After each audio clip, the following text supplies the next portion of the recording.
Okay, it's my distinct pleasure to introduce the Shawn Judge Memorial Lecture. Shawn, as most of you know, or actually half of you know, the ones who are here in the program, was a student of ours in the military history graduate program.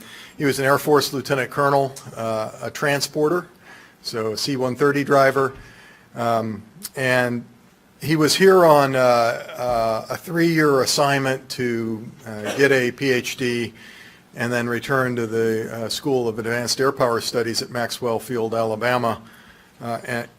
He would be a permanent professor there for the rest of his career. He was a wonderful person, an astute scholar, a great airman, and a good friend. I was on his dissertation committee along, Joe Gilmartin was his sponsor. Joe's since passed away as well. And he wrote a wonderful dissertation on changing of strategic momentum in the Pacific War between June of 1942 and February 1943. And he introduced this concept to professional and historical discourse of what is strategic momentum and how does it shift. I thought it was a real addition to the literature in this regard, and after his passing, we, a group of us, have submitted his manuscript for peer review through the University of Kansas, and have arranged with Jonathan House to edit it. And I got money to do maps and so forth. And so it will be published by the University Press of Kansas as The Turn of the Tide and the Changing of the Strategic Momentum in the Pacific War, June 1942 to February 1943. And so this will be, I think, a great memorial to Shawn that will live on long after he has passed. In terms of what happened to him, he had just defended his dissertation and he was headed over to Afghanistan for a year of rebluing. In other words, you spend a year in a combat zone before you end up in academia for the rest of your career. And he was taking his physical fitness test and could not pass the 1.5 mile run, whatever the Air Force requirement is there. And he was like, I don't understand. I'm usually in great physical shape, and something must be wrong. So he went to the doctor out at Wright-Patterson Air Force Base, and they diagnosed him with liver cancer, and he was dead within a year.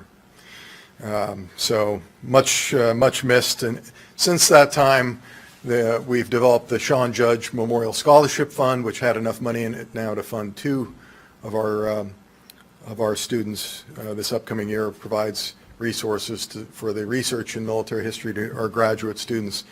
And then this lecture series held in conjunction with this conference every other year.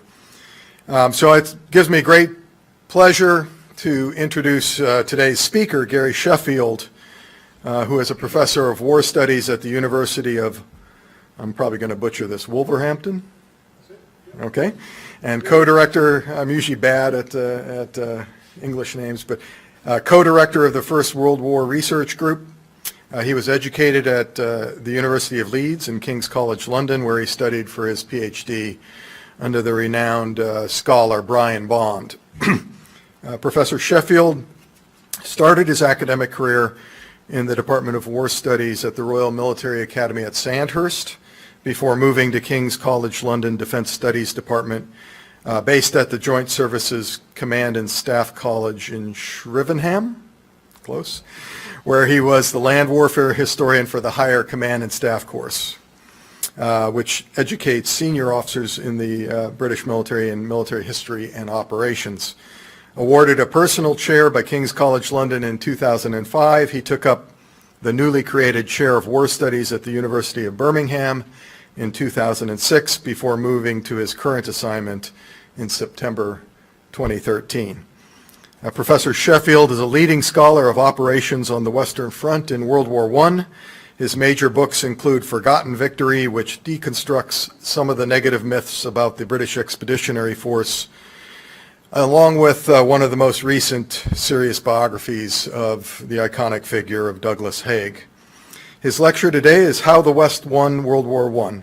Please welcome to the podium Professor Gary Sheffield.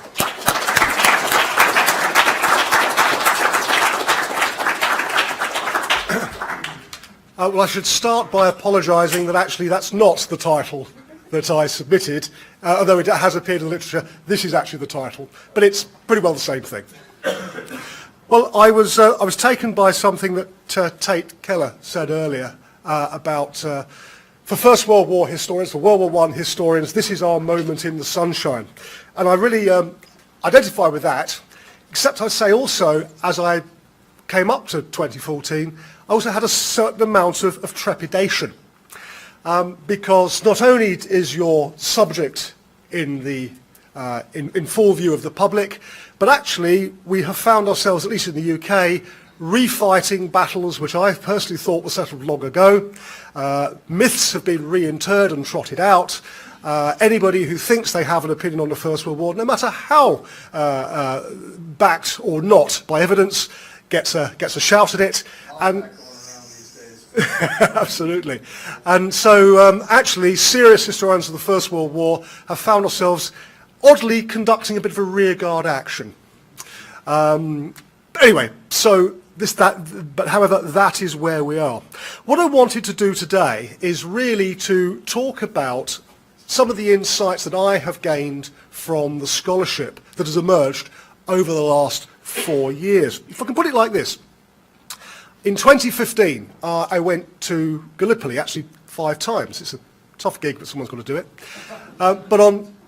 I hadn't been there for 7 or 8 years. And one of the key places on the Gallipoli Peninsula, I'm sure many of you will know, is Akibaba, this hill in the south of the peninsula at Helles, where the British landed, where they tried to capture for the course of the campaign and failed to do so. The Turks have recently built a viewing platform, and going up onto that platform, for the first time, I looked round, and with the force of a statement of the blinding obvious, it struck me how small Gallipoli is. It's a tiny place with so many troops crammed into it. Now, you can look at a map, and you can sort of understand that on an intellectual level, but until you actually experience it, you don't actually realise quite what a small place Gallipoli is. In a similar way, I think that the centenary of the First World War has given us a chance to stand on a platform and have a look, except the opposite has come to us. As this is where I'm concerned, I've been struck by how vast a conflict it is. Not only that, by how much good research is being done on the First World War in a number of different fields. And so certainly, for me, it has really enhanced my understanding of that question which I have put on the screen. Why the Allies won the First World War. And so what I want to do is to talk about some of these factors. Not going to say that these are the definitive factors, and I'm certainly, some of my interpretations are open to question, but I'll put it out there and see what you think. Well, the first thing to say is that the majority opinion in the UK, possibly here too, is that the First World War is just an example of, as I put it there, meaningless horror. And the first part you will recognise as a reference to that very prominent book by Christopher Clark, The Sleepwalkers, which appeared just before the outbreak of the war, effectively returning the debate about the origins of the First World War back to the 1920s. The idea being that no one state, no one individual was really responsible, or rather, everybody's responsible, it is a collective failure. Well, I disagree quite fundamentally with that interpretation, but that's not what I'm going to get into today. Merely to simply suggest that to put any sort of argument forward that the First World War had any meaning at all, in some circles, is rather controversial.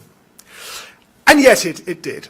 It seems quite clear to me that enormous issues are at stake in the First World War, and indeed we've touched on some of them this morning.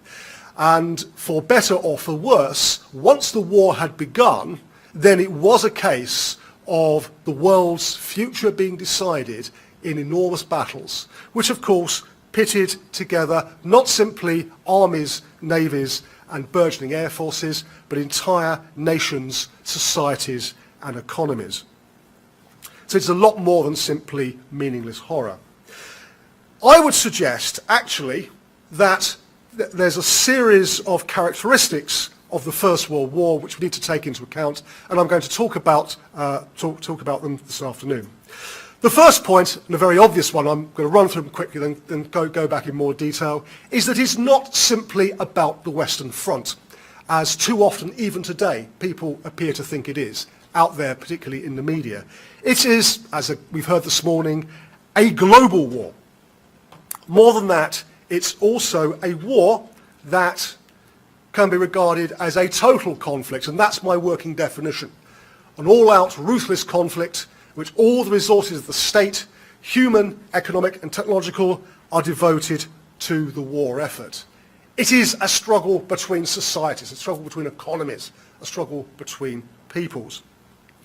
Now, there's a rather futile debate in 2014 about whether a war which is clearly in some sense an imperial war, and empires are involved and the imperial manpower and resources are incredibly important, could also be described as a people's war, or, to use the formulation of the Oxford historian Adrian Gregory, a war of peoples. Of course, this is actually a self-defeating argument. It was both.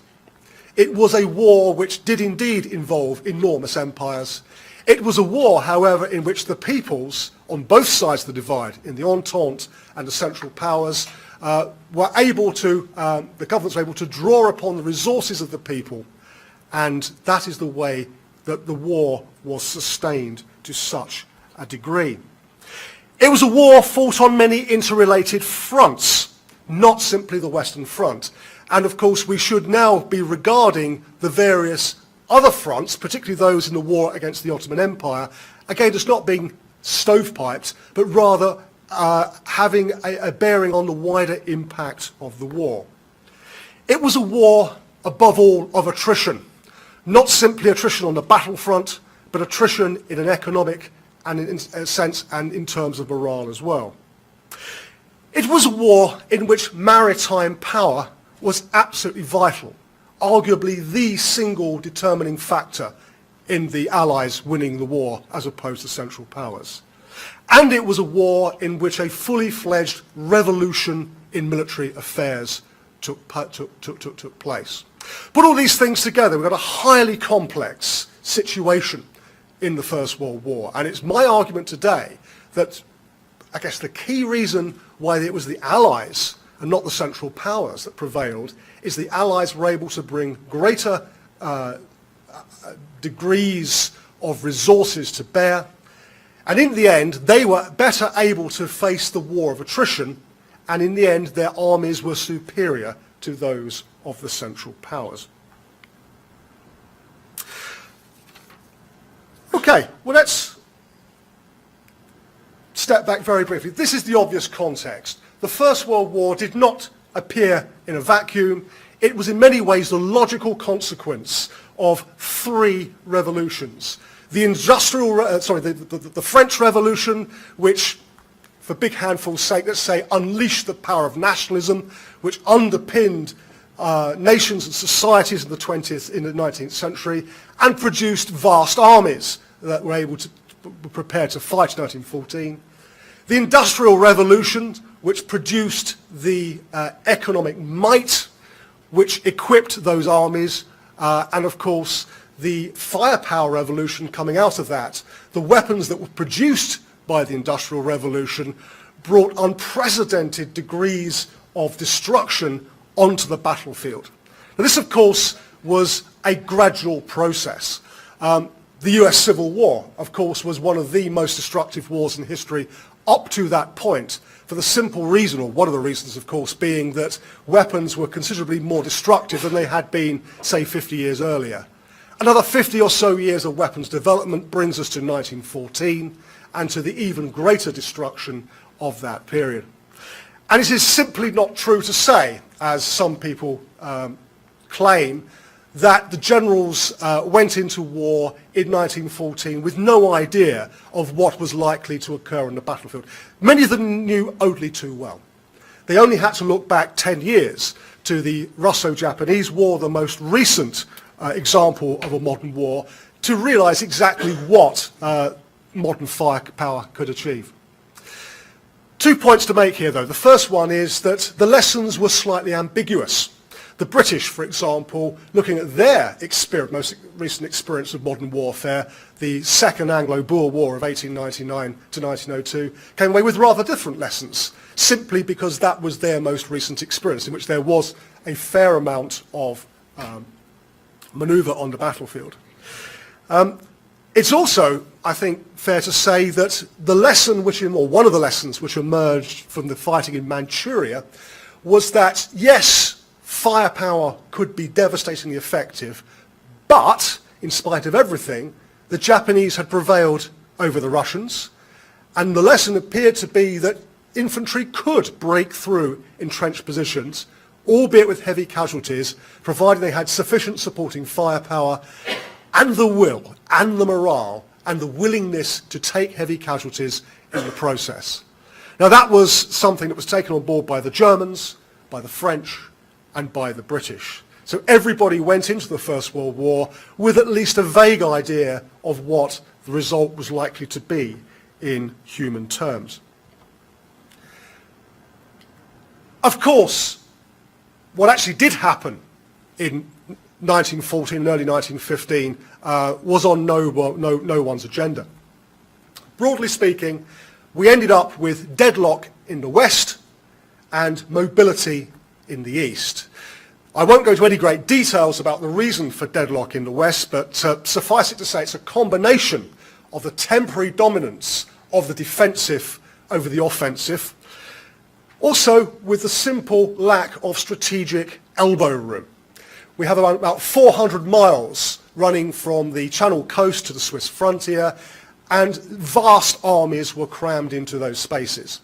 It meant that, in effect, there were no flanks to turn, and there were no weak spaces to penetrate. Every attack had to be made frontally, with the obvious result. In the East, of course, the armies were also vast, but so indeed was the territory they were campaigning over. And so in the East, there was always a flank to turn, or a weak spot. Thus, a form of manoeuvre was possible in the East, which was not for much of 1914 to 1917 available in the West. Now, this is particularly significant because the war was both a war of coalitions and a war in which battle fronts were pretty closely integrated. Now, coalitions, of course, have huge pros and substantial cons. Let's start with the problems. The problems with coalitions can really be summed up in the simple phrase, you have to deal with allies, and allies are a real pain. And you know, what's worse, that they think exactly the same about you. Paul Kennedy once wrote that coalitions, alliances, are not the same as friendships.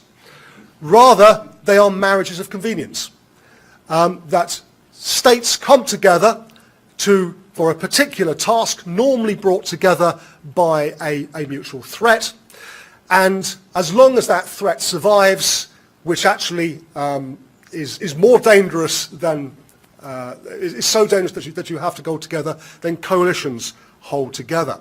Remove that threat, of course, which actually happened at the end of the First World War, and the coalition, more often than not, rapidly falls apart.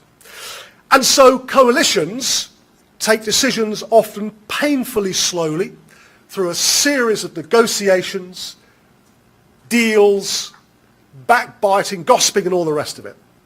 It's not a very efficient way to make war. Except in one respect.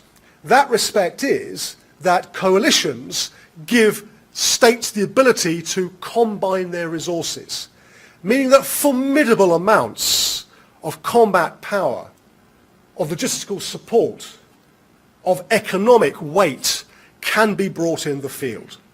Put it this way, individually, neither France nor Russia nor Britain was capable of defeating Germany and the other Central Powers. Put together, and if you're an economic determinist, which I'm not really, you start to see that the resources stack up to such a degree that it's going to take something really special from the Germans actually to win that war. So, for all the downsides of coalitions, the upsides is these formidable concentrations of power, which individual states could not create. And that helps to explain, I think, the rather strange relationship between the Eastern and Western fronts for most of 1914 to 1917. If it was not for the Russians bearing in effect the burden of the war against Germany, from a parochial British Empire point of view, it was that which bought the time for the resources of the British Empire to be mobilised, for the armies to be recruited, to be trained, and to be put into the field. And of course, given the fact that both sides had interests in multiple theatres, it meant that there were opportunities for the different fronts to be coordinated.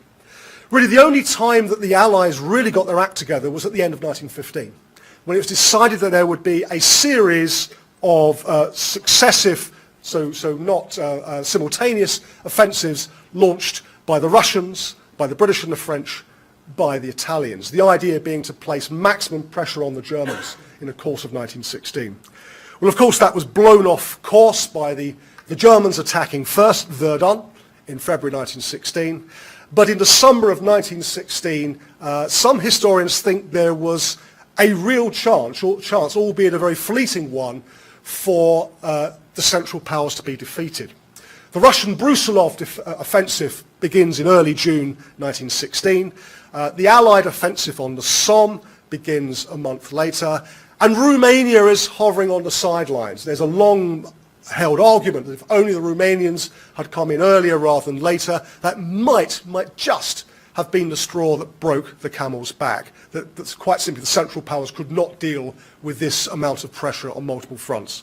Well, of course, the Romanians delay their entrance to the war until August 1916, by which time the Germans have somewhat recovered their equilibrium, and the Romanians are destroyed in pretty short order, and the Germans stabilise the front in both east and west. But it's a tantalising might have been.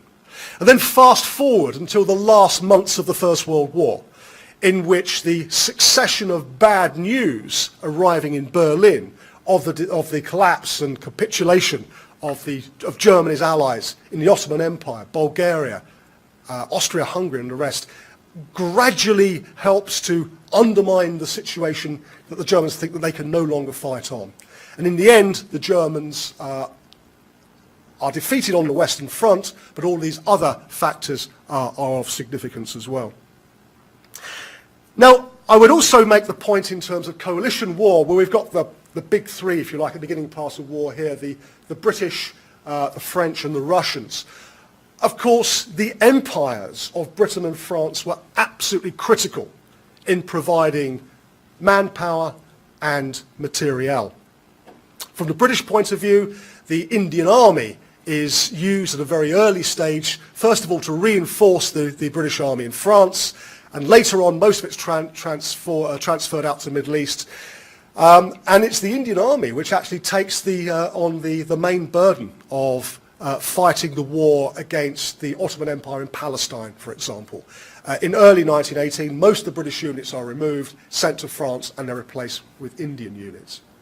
There's also, of course, the forces sent by Australia, New Zealand, South Africa, and Canada. The Australians and Canadians in particular send very, very powerful forces, which are among the best troops fighting on the Western Front in 1918. Without the impact of the Dominions in terms of manpower, it's difficult to see how Britain could have maintained the army it did in the field throughout the First World War, let alone getting on to the economic impact of actually having these vast resources upon which to draw. And we could make very similar points about the French Empire and the French forces as well. The United States, I think, is a critical player in the war long before it formally enters the war in April 1917. It's of enormous importance, and I'll be saying more about the naval aspect of the war in a moment. It's of enormous importance that in effect it's the Western Allies, it's Britain and France, that is able to tap into the American market to buy war material, which of course is being produced in the United States to a very large degree, and is shipped across the Atlantic. The Central Powers, primarily the Germans, cannot do so for simple reason that there are oceans in the way, oceans that are dominated by the Allied and particularly by the British Navy. And so the United States becomes absolutely critical in supplying war materiel to the British and the French long before 1917, and often forgotten that, at least as far as the British are concerned, it's loans raised in the United States that actually keeps the British economy afloat. Now, one of the many, many reasons why the British had cause to be very pleased at the German unrestricted submarine warfare campaign in the spring of 1917, which brings the United States into the war, is that it removes the possibility, which is a genuine fear in Britain in late 1916, that the US government might lean on Britain's financial backers to stop sending money to the belligerents. There is well, at least it's perceived as a real possibility that the Americans might actually turn off the tap of financial support and Britain will be forced to at least scale back its performance in the war. Now, this came up earlier. What was the significance of the United States in combat terms, the United States Army in 1918?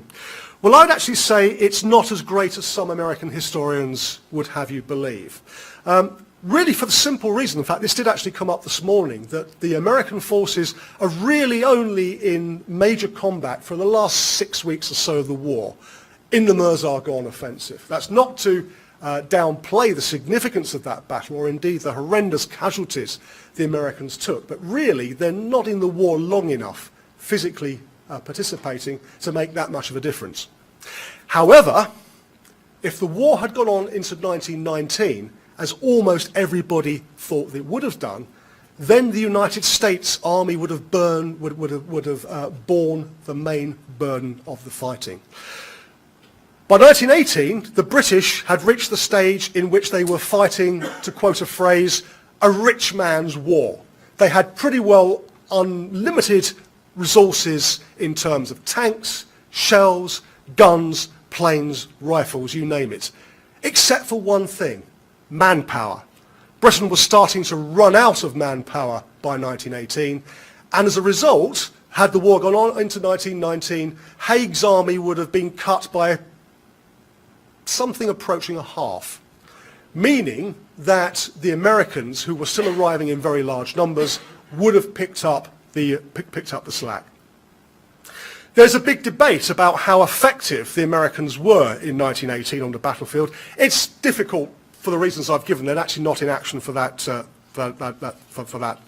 long. There is general agreement, and the book by Mark Attrition, and I hope I haven't mispronounced his name too badly, which came out about 5 years ago, is extremely good on this, that the Americans go into the war with a deeply faulty doctrine. Basically, that's the fault of General Pershing, who actually is largely neglecting the lessons learned the hard way by the British and French, and going back to the idea that it's the infantryman with his rifle who is the key on the battlefield. Well, that's clearly not true.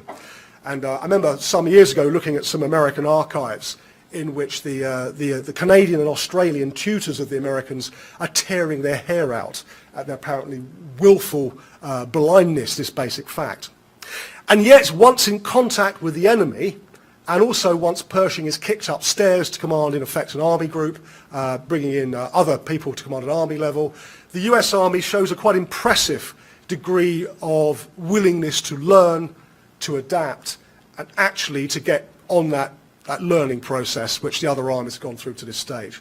So actually I think the US Army is a learning army. It's actually doing remarkably well by the end of the war, but it has a rather patchy start, pretty much as the British did in 1916.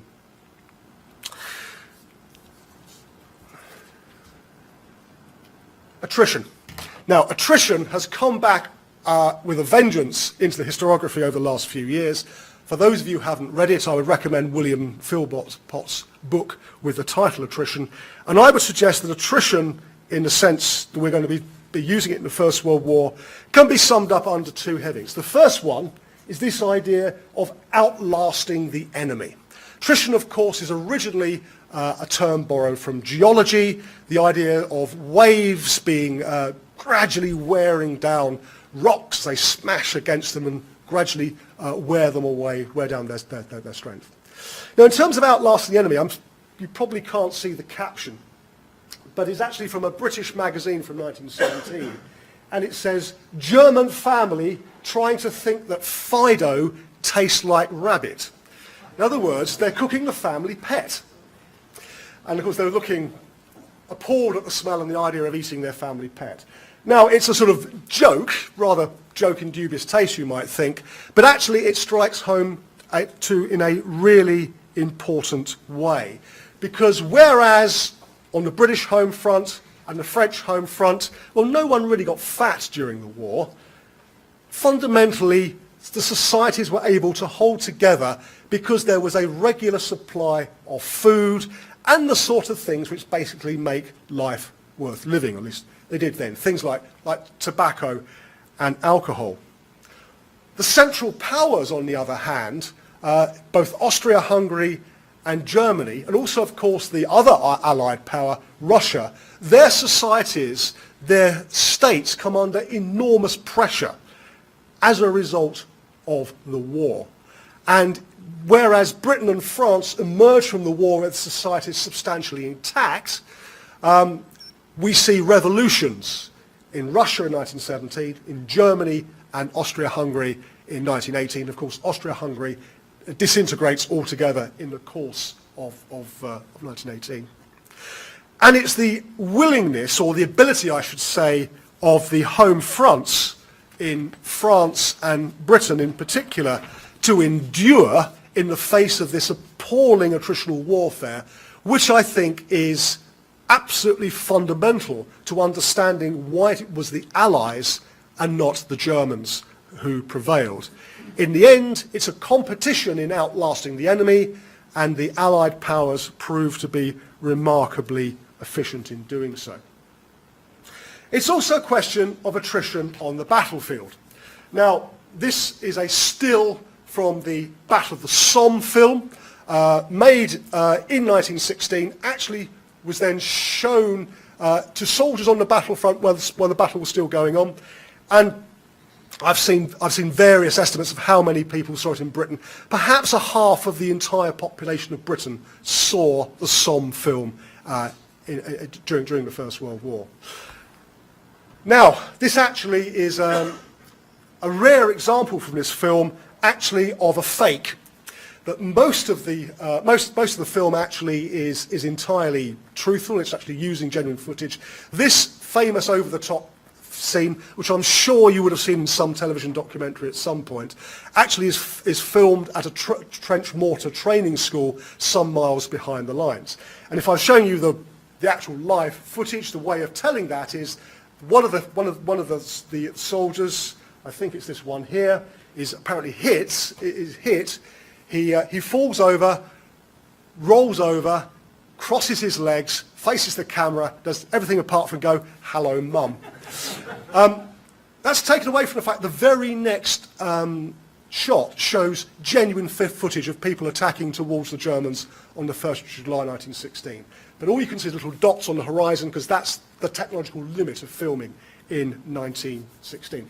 Anyway, the point about this is that the First World War, because of the reason, at least in the West, the reasons I gave earlier, there's deadlock, the opportunities of actually carrying out classical military maneuvers, encircling the enemy, destroying them, a la Napoleon and the Austrians at Ulm in 1805, are pretty well non-existent, at least after trench warfare sets in. Instead, we have a series of battles of attrition. Now, attrition, of course, is common to all forms of warfare. No matter which war you look at, it contains some attrition.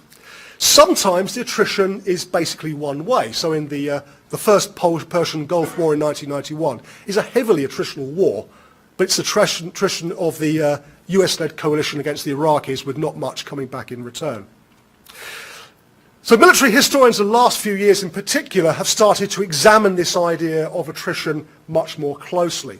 And the argument has emerged that actually it's not a case of attrition being a good thing or a bad thing. Attrition is simply what happened. It's really about, is attrition applied efficiently or not? Now, opinions are divided on the effectiveness of this. For what it's worth, I would argue that in 1915, 1916, that the Allies are rather poor at their managing their attrition. They are trying to fight battles by using manpower rather than using machines. That begins to change, not least as more artillery, particularly in the British case, starts to arrive. Britain starts with a very low base in terms of the ability to fight modern industrial war. It's only when the industrial capacity starts to improve in North America as well as in the UK that they start to deliver the number of guns that they need to the battlefield. Individuals also are capable of being criticised. Haig, for example, has been criticised for his continuing belief that cavalry has a place on the battlefield.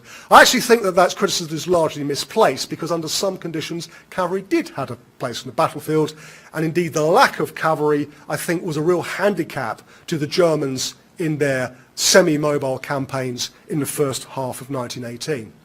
But increasingly the figure of Ferdinand Foch, who of course emerges as the Allied Commander-in-Chief in the spring of 1918, is coming forward as someone who actually knew how to handle attrition, was basing it on firepower rather than manpower, and in the end it's the Allied use of attrition which proves to be more effective on the battlefield than the German variety. I'm coming back to the battlefield in a sense in a moment. But behind all of this, of course, is what is going on at sea. Now, I would suggest that there are three major components to the war at sea, each of which played strongly to the advantage of the Allies. The first one is the main force, if I could put it that way. This actually is a slide of the Battle of Jutland in 1916, of course, the only major naval battle of the entire First World War, involving the the German High Seas Fleet and the British Grand Fleet. Ultimately, the Germans were always going to find it extremely difficult to inflict a major defeat on the British at sea, for the simple reason that the British outnumbered the Germans. The pre-war naval race in terms of building dreadnought battleships and battle cruisers had been won by the British before the war had broken out. The Germans' only chance of inflicting a major defeat on the British was to somehow lure out fractions of the British fleet and defeat them in detail. This, on the whole, the British declined to do, and of course the intelligence advantage the British had of actually reading German code books meant that the British normally knew what the Germans were doing long before their ships actually arrived in the sea. So, forced to conclude that the German attempt to outbuild the Royal Navy before the war was a horrible mistake from the German point of view, which did nothing apart from poison relations between Britain and Germany. The Germans then, of course, turned to U-boats, to submarine warfare, to try and cut that Atlantic lifeline, to try and starve Britain into submission by sinking more merchant ships, British and neutral, than could be built. Britain being an island, heavily reliant on imports of food and other material, it was probably the Germans' best shot of winning the war against Britain. But it failed because, of course, the enormous political consequences of sinking neutral merchant ships, which was the only way that the Germans were going to sink enough merchant shipping to make a difference. This, of course, resulted in the sinking of the Lusitania in 1915, with enormous consequences for relations between Germany and the United States. Submarine warfare was dialed down a bit as a result, in fact, in 1916. But as a result of the Battle of the Somme, in early 1917, the Germans, realizing that they could not defeat the Allied forces on land, switched to submarine warfare, a calculated gamble that they could defeat the British and the French before the Americans, who they knew would enter the war as a result of their ships being sunk, before the Americans could deploy an army of any size to the continent to make a difference. This, of course, was a gamble which failed in a catastrophic fashion. It's one of the ever-popular games of what if. What if the Germans hadn't resorted to unrestricted submarine warfare? Would the United States have ever entered the war? Well, of course, that's unknowable. But for me, the resumption of unrestricted submarine warfare guaranteed the arrival of the United States and pretty well made it unavoidable that the Germans would eventually be defeated. Now, the bottom one is an interesting picture. It's a Union Jack made up of various ships, merchant ships. Why is this important? This is because the Allied, by which I largely mean British, domination of the seas means that they are able to bring food and other material and manpower pretty well from anywhere in the country that has a port that British or friendly shipping can reach. Thus, it enables them to keep the home front in supply. It enables them to bring war material across the Atlantic. It enables them to take a really extreme example, an Eskimo from Labrador, ship him to Egypt and send him off to fight at Gallipoli. So an Eskimo from the Arctic being sent to fight against Turkey. It actually happened. This strategic reach of British sea power was, as I've already mentioned, I think, probably the clincher for the Allies. Was the British home front and the French home front was able to be adequately fed, we saw a catastrophic collapse in health and in nutrition levels in Germany and Austria-Hungary. Now, to be fair, this is not all because of the British naval blockade. There is actually quite a lively debate to which extent the blockade had an impact. I think it did. The Germans also badly mishandled their distribution of food within Germany. And of course, Austria-Hungary was divided into two basically feuding parts, and the Hungarians basically were very reluctant indeed to pass food on to the Austrians, the result that actually some of the Austrian cities began to starve. All of this affected health, it affected nutrition, it affected morale. And it comes down to it, what's one of the basic tasks of a state to ensure that its people are secure and actually have the basics to keep themselves alive. In 1917, 1918, when it became clear that the Imperial German government and the government in Austria-Hungary was not doing that, this helped the fracturing of those societies, leading to, in the end, I think, the abandoning of the Imperial German government by substantial sections of the German people. Having said all this, if you had actually spoken to a Royal Navy officer in the immediate aftermath of the First World War, he would have been disappointed. There was no new Trafalgar. There was no decisive clash of the dreadnoughts as they had dreamed about before the war. Instead, it was a very traditional silent victory. The mere presence of the Royal Navy, the ability to allow merchant ships to come from across the globe to supply the UK was absolutely critical. But it didn't really fit in with the Royal Navy's romanticised idea of what its role in war was supposed to be. My final point before the conclusion is to talk about what actually happened on the Western Front in terms of military developments. I'm not going to go in any great detail about the battles, but simply I give you three photos.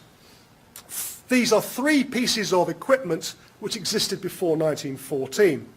The aeroplane, this is an RE-8, a British reconnaissance plane. The wireless set, as they would have called it in those days, or the radio set. And this is a 9.2 inch howitzer gun. Those of you who look closely will actually see it's actually made of stone. It's the Royal Artillery Memorial at Hyde Park Corner in London, but it's modelled on a real gun. In 1914, if you wanted, as an artilleryman, to be able to hit anything with any degree of accuracy at all, you need to be able to see it, to have a line of sight. If you were behind a hill or behind the horizon, you could fire away at it, but you probably wouldn't have any chance of hitting it. Put a man in an aeroplane with a radio set who can see over the hill, literally and metaphorically, radio the information back to the ground station, who pass it on to the artillery piece, then suddenly you can not only see these things from on high, you can hit them accurately with artillery. And this move towards very accurate indirect fire has been described as a true RMA, Revolution in Military Affairs. And really, this is the thing which changes conventional warfare quite dramatically. Things like machine guns, poison gas, ground attack aircraft, tanks, they're all important. But actually, fundamentally, this is what makes the difference. If Napoleon had come back from Valhalla, or wherever he is, in 1914, he broadly would have recognised the sort of warfare that was going on. If he delayed his return until 1918, completely different. Warfare was gone from looking back to Napoleon to forward to Blitzkrieg and the modern day. Now, the German army was a very tough, very experienced, well-trained army, but ultimately it lost out through a process of attrition. Quite simply, the Allies grinding it down in these enormous battles like Somme, Passchendaele, even Verdun, which of course was started by the Germans. And in the end, they were not able to keep up in technological terms with the development of the Allies. Take tanks. Tanks were introduced pretty well simultaneously by the British and the French in 1916-17, though the British and the French went rather down different lines. The Germans were late coming to the idea of tanks, and when they produced something, it was this enormous A7V, vast monster, which they had produced a small number, I think about a maximum of about 18. And in this and in so many other ways, the Germans actually were outbuilt as well as outfought on the Western Front. And the final point worth making about this is quite simply, we are not talking about individual weapons which may or may not be effective. One of the reasons why the British Army struggled in 1915 and 1916 on the battlefield was they had not yet learnt how to put together these weapons into a coherent weapons system. By 1917 and certainly by 1918, they had learned to do this. And so their method of war fighting, while not infallible, was when they actually got everything together in the right place, devastatingly effective. And in the end, the Germans were quite simply unable to cope with the vast numbers of Allied troops, their vast numbers of shells and other munitions, and actually their advanced tactics. The German army was defeated in the field in 1918. It was not stabbed in the back, as legend rapidly grew. Although it must be said, we must take all of these things together, because just at the time when the German army was being defeated, there was also the home front was collapsing simultaneously behind them, and of course you had these defeats of Germany's allies in other theatres. So it was a perfect storm for the Germans at the end of 1918. The result being that the First World War ended in the way that was rather fitting given the complexity of this war. It is not simply decided on the battlefield, but the battlefield actually plays a really important role in bringing the result about. So in conclusion, the First World War is not a simple war, as some of the more simplistic approaches, certainly I've heard in the British media over the last few years, would have you believe. It's a global war. It's a war which brings not simply the armies and navies and air forces of their participants together. It's a global war which is also a total war which pits societies and economies and peoples against each other. It's a coalition war in which various states and empires come together in order to achieve a particular goal, in this case, the defeat of the Central Powers. And it's an attritional war. All wars are attritional wars, but in the absence of the possibility of traditional military battlefield success on the Western Front, attrition actually takes an even higher role, even more prominent role than in other wars. So in short, the Allies outlasted and outfought the Central Powers. That is the fundamental reason why the Allies won the First World War. Thank you very much.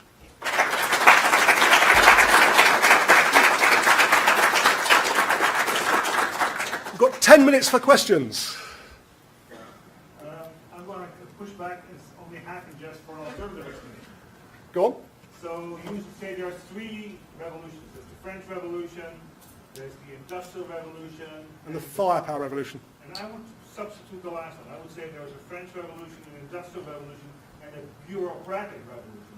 A revolution in the management of violence. And it's this bureaucratic revolution which makes the victory possible. The convoy system, Yep. you have the integration of armed forces, and in the end then, here's part of the joke, the winner of the war is Sir Maurice Hankey. Well, I wouldn't disagree with any of that. Absolutely right. In the sort of the longer version of this talk, I've got to say, I actually teach a master's course on the First World War. I've got a rough sense. I've crammed 3 semesters into 45 minutes. But anyway, but I certainly wouldn't disagree with that. Nationalism, of course, produces large numbers of men willing to fight. You need the bureaucracy actually to clothe them, to equip them, and all the rest of it. And of course, your point about Sir Maurice Hankey, the cabinet secretary in Britain for the First World War, has been one of the great organisers of the war, I think is really important. And I think I'm in slightly dangerous territory here because I'm not a historian of Germany, but it strikes me the absence of a Hankey-type figure in Germany is actually really very important.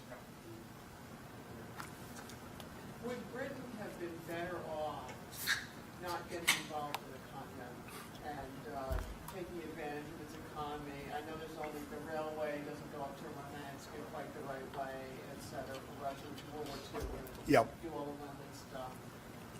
Is it better off?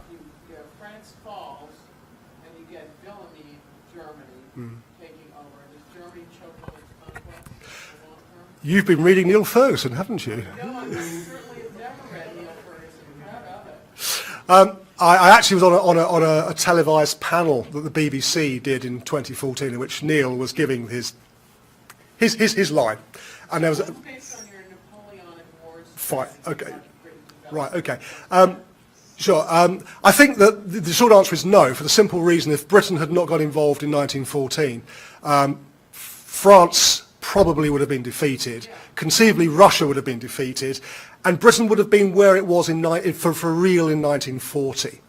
That is, actually facing a hostile continent dominated by one power, and probably without the almost literally the US cavalry coming to our aid at some point in the future.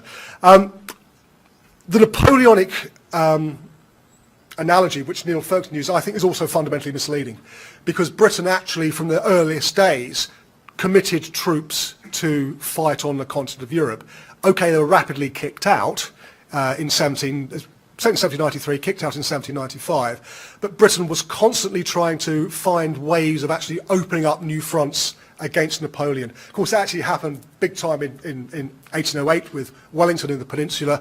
All of this, of course, made possible by the fact that there was a major ally, in this case Russia and Austria, doing the fighting. So no, I don't think that would have worked. In fact, in 1917, there's a good deal of pessimism in British decision-making circles about what happens if Britain if the war comes to either a German victory or even a compromised peace, which leads the Germans holding on to their gains. And the fear is that this would simply be a truce, that actually the war will be renewed at some point in the future, but Germany will have held all the cards because of what it had gained. No, I really think that once Britain becomes involved in the war, and I do think the only reason that Britain does become involved is because of the violation of Belgian neutrality. I think it's entirely possible that Britain would have stayed out had it not been for that. Then really the The British way in warfare, the Basil Little Hart approach that he advocated in the 20s, that is of sitting back, let your allies doing your fighting for you, you basically rely on economic power and sea power. It wasn't going to work in 1914 simply because of the strength of the Germans and the problems their allies were having. So it's a tantalisingly attractive option when you're looking back on 1 million British Empire dead, but it's something I don't think the people at the time, the decision makers at the time, recognised as being a real option, because real life simply wasn't like that. Sir. What degree do you think or how decisive do you think the nature of the structure of the British government, which is kind of the bureaucracy, and the structure of the German, what we should call Imperial Germany, Yep. as an empire was different. And within that, I would say that the British model was a far more sophisticated government in terms of the executive government having things like a Department of Agriculture, which Germany doesn't have, and Britain having a check on its functional leader by having a parliamentary system that can Yep. replace the prime minister, where Germany lacked the capacity to replace the Sure. Kaiser by some sort of internal mechanism. To what degree is that decisive? Okay. I should actually reinforce my earlier caveat. I'm not an expert on Germany, although I obviously have done a little bit of reading on it. It strikes me that the German system has the flaws that you have mentioned, that the man at the top cannot be sacked, short of having a full-blown revolution, which of course actually happens at the end of 1918. And of course you have a system whereby the military have creeping gains of powers, to the extent, of course, famously Martin Kitchin referred to the silent dictatorship of Ludendorff and Hindenburg taking over in the second half of 1916, which of course warps German strategy and indeed the German war effort towards a completely unwinnable war of attrition, which in the end they are simply not going to win. I can think of various scenarios in 1916, 1917, the Germans could have got something out of the First World War, but not by doing what they actually do. The British, on the other hand, have a very pragmatic approach, which somebody mentioned earlier is basically based on muddling through. Now that's normally a complete disaster. Just look at what we're doing with the EU at the moment. No, don't go there. Really, I should not go there. But in the First World War, and some say in the Second World War, it actually plays to the British advantage, because it does mean that changes of government without full-blown revolution is possible. And given the structure of the British state, in which the royal prerogative gives the executive an enormous amount of, in effect, unelected power, which enables them to circumvent the parliament, it does mean you can start to introduce stuff, even if you have parliamentary opposition. Now that's more, I think, true of the Second World War than the First, when under the Churchill government, basically there is in effect a dictatorship in Britain, that actually many democratic rights are suspended for the duration of the war. But actually it makes the British system much more effective at fighting war. Incidentally, it's never ceased to amaze me that liberal democracies like Britain, like France, like the United States, actually fight two major wars in which many of these traditional basic tenets of democracy are suspended, only to be reintroduced at the end of the war. And we now look back on 14 to 18, 39 to 45 as being aberrations in the way that Britain's governed. Now, of course, that's by no means guaranteed that at the end of the war you will give up these dictatorial powers and go back to where you were before. But it says something, I think, about British political culture. But I agree. I think that it's actually extremely important when you look at what's happening on the other side with the Germans. So you talk about the cost borne, societal cost borne by Russia, Germany, because the states collapse in this kind of a war. It's harder to see the cost that gets borne by the Allies, that sort of societal cost. But obviously, the states don't collapse. Nobody's cooking Fido in the pot. But as you said, it's a truly total war. It's borne by a segment of the society that's far larger than had ever borne that sort of price for incredibly destructive. What do you see as the longer-term price for winning this sort of? Gosh. Well, you do have to step considerably into the future, because one very obvious thing is that it severely undermines the integrity of the British Empire. But that's not necessarily evident in 1918, 1919. John Darwin, I think, the historian of the British Empire, has argued that at the end of the First World War, some British imperial grandees actually are really quite optimistic about the future, because they fought this war together, that Australia, Canada, New Zealand have actually come to rally to the motherland. India, there's a lot of turbulence at the end of the First World War, but nonetheless India has been an incredibly important contributor to the overall Allied victory. And yet, we now know that the sort of things that were set in train by the First World War are then exacerbated, drastically speeded up by what happens in the Second World War, and within 30 years, at the end of the First World War, the British Empire is effectively gone. So that's one obvious thing. I will stick to Britain because that's the country I know most about, but I think you can make interesting points about France. There's also the psychological burden. It strikes me as being nothing short of amazing that Britain is prepared to go through the same thing all over again 20 years later. Now, we know from our perspective today that Britain does not suffer nearly as badly in terms of losses in the Second World War as it does in the First, for all sorts of reasons. But that's by no means evident to people in 1938 and 1939. People aren't keen to go to war against Nazi Germany, but they are prepared to do it. And that psychological burden is really important. And the final point, and I will shut up because I'm aware I'm getting the evil eye off from the left, is, let's find it, yeah, that. It is still a truly scarring occurrence in British history. People, I still think, have problems understanding that the First World War is history, it isn't current affairs. Hence, the fact that the First World War has been headline news since before the centenary, and emotions are still very, very raw.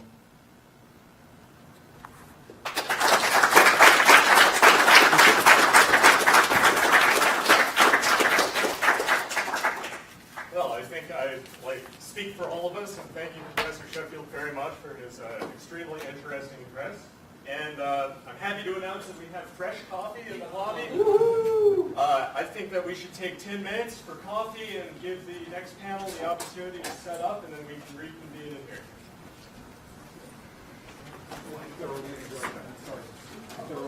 Thank you. By the way, when Kissinger met Zhou Enlai for the second time in October 1971, he tells Zhou Enlai, the next American you meet will be my assistant, Alexander Haig. And Zhou Enlai asks him, hey, how do you spell it? Kissinger goes, H-A-I-G, like the British general.